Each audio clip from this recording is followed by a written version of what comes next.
বান্দরবানের লামা উপজেলা থেকে অস্ত্রের মুখে বিদ্যাচন্দ্র ত্রিপুরা নামে এক রাবার শ্রমিককে অপহরণের অভিযোগ উঠেছে 12 থেকে 13 জনের একটি সশস্ত্র দলের বিরুদ্ধে।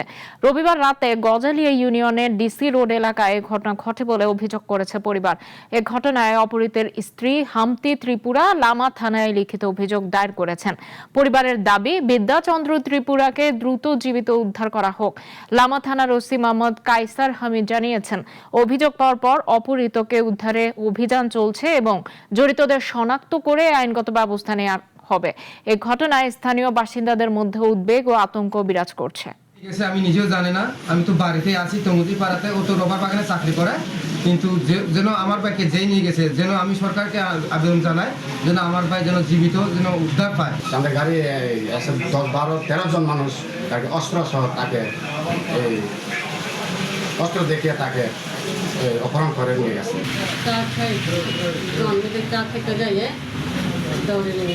গতকাল হঠাৎ করে সশস্ত্র বাহিনীরা ওই মালিক দোকান থেকে ডিসির দোকান থেকে তুলে নিয়ে গেছে।